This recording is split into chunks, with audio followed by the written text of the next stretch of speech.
momento seguimos conversando con el presidente de Soluciones para Venezuela, Claudio Fermín, politólogo, sociólogo. Desde su visión y trayectoria política nos acompaña hoy para analizar diversos temas del acontecer nacional, preocupaciones que hoy están en los venezolanos. Hablamos del tema de las candidaturas de la oposición y más allá de eso, de los programas. Fíjese, una de las principales preocupaciones que hoy por hoy hay es el tema del salario de los venezolanos, de los trabajadores.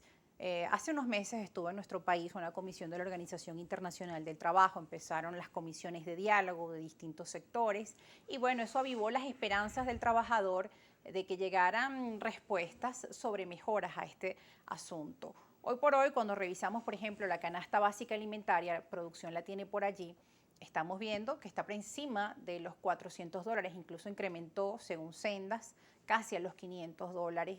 Hemos visto aumentos, especialmente en el tema de los servicios como CanTV, sin contar, ahí tienen ustedes la imagen de la canasta alimentaria familiar según Sendas, junio del 2022, $459,84.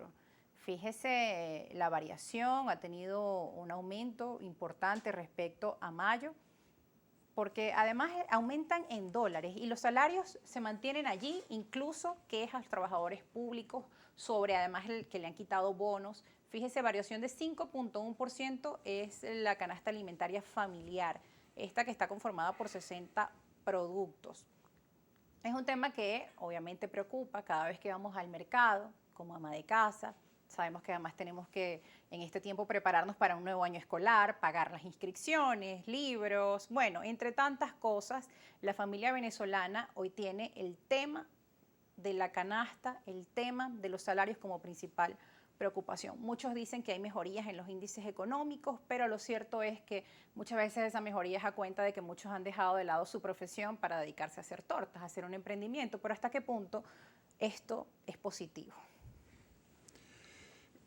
La economía venezolana, como cualquier hecho social en cualquier parte del mundo, pero hablando de la economía venezolana, es un hecho dinámico, es un hecho cambiante, hay que hacerle seguimiento. El país que tenemos hoy, Rosa, y seguidores de argumentos, el país que los venezolanos tenemos hoy, donde vivimos los venezolanos de hoy, no es el mismo país en materia económica que el país de hace 8 años. Muchas veces la gente dice, no, porque el chavismo tiene 23 años, lo que es verdad, pero no es el mismo.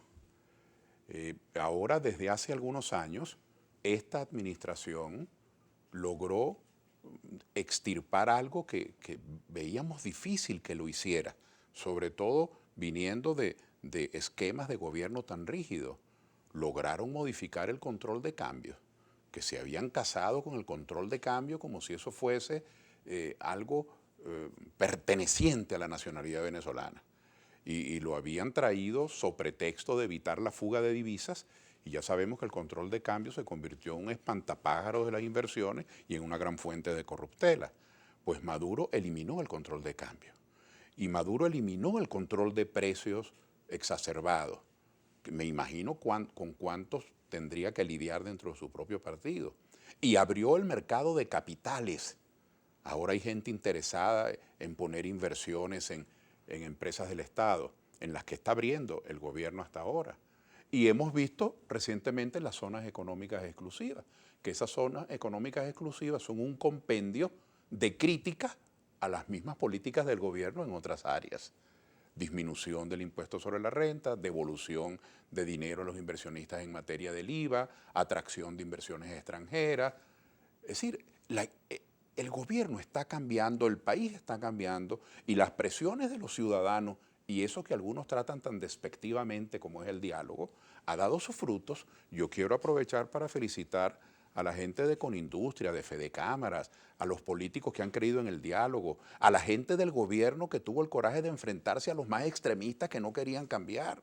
Porque quienes participaron de todo ese conjunto de conversaciones, en conjunto, aunque fue el gobierno que lo decidió, lograron la eliminación del control de cambio, la eliminación del control de precios, la aprobación de las zonas económicas exclusivas, especiales, y también la apertura del mercado de capitales. Y yo ahora señalo generar esto, confianza, pero ¿no? ahora Además yo, estos no, pasos que muchos califican como importantes y como un giro pero que ha dado fíjate el tú, gobierno de y Maduro. esto crea un clima Esto crea un clima en un país que está destartalado Ajá. económicamente, que vive una crisis espantosa desde el punto de vista económico por políticas erráticas y en los últimos años, además de las políticas erradas, por una cosa criminal que es el bloqueo económico, que es impedirnos a los venezolanos la libertad de comercio, por algo que, por cierto, luchó el Libertador hace ya más de 200 años.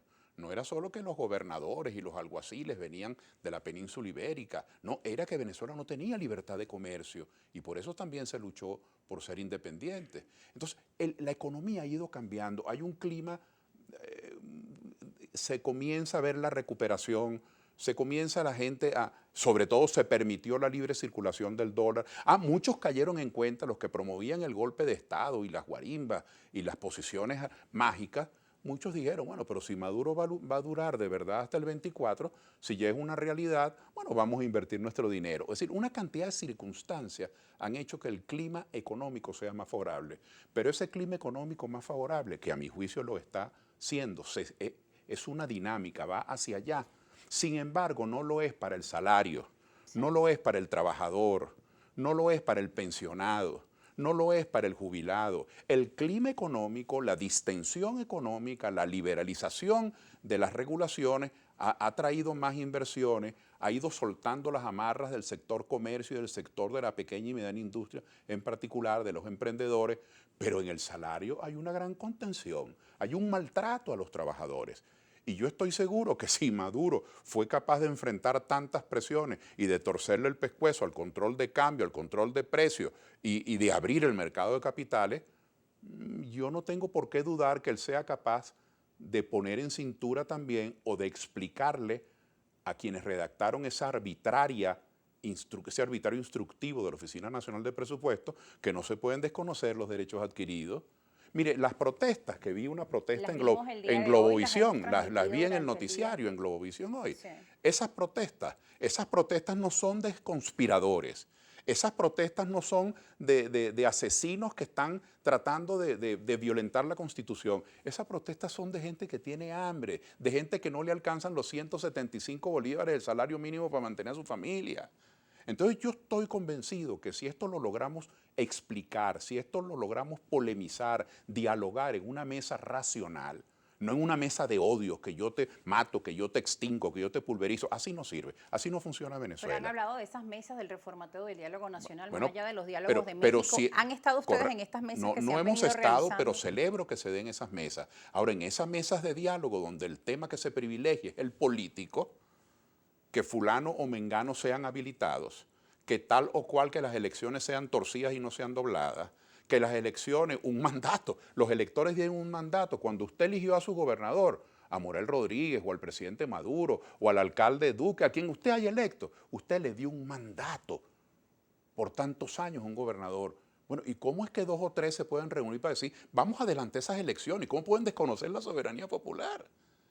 Por eso es que yo digo con convicción que las elecciones serán el 24 unas y el 25 otras. Pero entonces el tema político, Rosa, es el único que aparece privilegiado. Yo no digo que se engavete y se encierre, pero usted tiene que poner el tema del abastecimiento de agua. Vamos a hacer un plan nacional de agua, a construir y a reparar y a mantener acueductos, a mantener las plantas de tratamiento. Ahora, el gobierno ha empezado a vender propuestas en este sentido a través de Patria, Pero, llamando a la pero participación del llamado poder yo popular. celebro eso, pero eso no resuelve el ¿Le problema del parece agua. que eso Es que ayuda en algo? siempre hay que llamar a la participación. Yo creo que siempre eso es la esencia de la Pero es que existen democracia. desde hace mucho tiempo las mesas Que se técnicas llame del a la agua. participación, pero yo puedo llamar a la participación, pero si quien tiene el sartén por el mango soy yo, quien toma digo yo, en términos genéricos, el gobernador, el ministro, el presidente, el alcalde, por más participación que se llame, es usted quien tiene que escuchar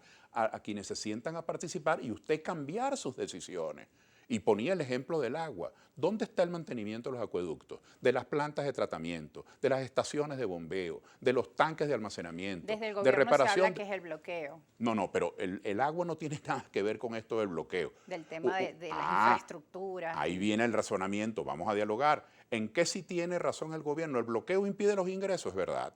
Ah, pero si usted sabe que tiene menos ingresos, entonces usted no puede tener 42 ministerios y vicepresidencias, no pueden llegar los alcaldes y gobernadores a crear nuevos departamentos, corporaciones, fundaciones, cuando usted sabe que el agua y el transporte público es una necesidad, cuando usted sabe que la dotación de hospitales, de CDIs, de dispensarios, Rosa, mira, las enfermeras y los médicos hacen milagros, pero si no tienen un nebulizador, si no tienen un tensiómetro. Entonces yo invito a que el diálogo, ese diálogo que se ha domiciliado en lo político, eso no es pecado, eso no es inmoral, pero eso tuvo su momento. Ya el país está más estabilizado. Los golpistas no se salieron con la suya.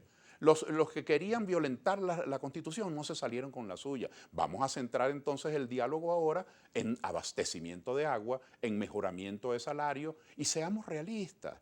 El salario mínimo es una bofetada. Lo que los pensionados y jubilados ganan es una bofetada, pero también hay que decir lo siguiente, y hay que decirlo con responsabilidad.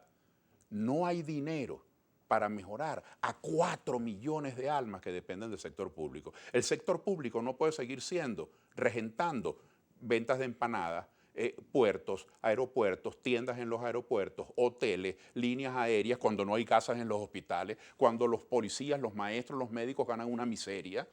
Entonces, el sector público tiene que dedicarse a los servicios públicos y dejar la producción, el transporte, la comercialización, lo que da dinero, los negocios, se lo tiene que dejar a los venezolanos, porque el objetivo del Estado no es el lucro, el objetivo del Estado es el servicio. Son los venezolanos quienes tienen derecho a construir un patrimonio. A mí no me gusta mucho el término privatización. Sí, pero de ese término y todo lo que tiene que ver lo vamos a hacer al regreso de la pausa porque debemos cumplir con un compromiso comercial y vamos a estar revisando también las encuestas de Delfos. Usted hablaba de la situación económica y pues allí también da cuenta de que mucha gente siente que su situación ha mejorado, pero cuando vamos a ver en otras gráficas en qué le rinde el salario, pues las respuestas allí son mucha gente dice con razón, que no les alcanza mucha gente para dice la con comida, razón, por ejemplo, que la situación ha mejorado menos. porque veníamos de años de desabastecimiento, que hubo épocas en que no había ni papel sanitario. Claro, hoy no hay desabastecimiento, pero el alto costo de la vida es espantoso. Claro. Entonces, si es verdad que algunas áreas, el clima económico ha mejorado, la producción y el abastecimiento han mejorado, pero no ha mejorado en absoluto la capacidad adquisitiva de la familia. El salario es infame, entonces hay que meterle el pecho al salario. El agua no llega a ninguna parte, no en barrios populares, en urbanizaciones que antes se consideraban sitios privilegiados. La gente se prepara para lavar un sábado sí, un sábado no, cuando llegue el agua. Y llegó entonces, eso es un drama. De agua que ha venido el diálogo tiene que mudarse de lo político para los servicios públicos, para el salario, para los problemas reales de la gente, mientras otros están hablando de candidaturas presidenciales, que para eso faltan 2 años y medio. Nos vamos a una pausa. Al regreso también vamos a estar leyendo sus comentarios, sus preguntas con la etiqueta argumentos, @rosa_periodista en Twitter y en Instagram, y también la cuenta del programa en Twitter, @argumentos_gb. Ya regresamos con sus preguntas.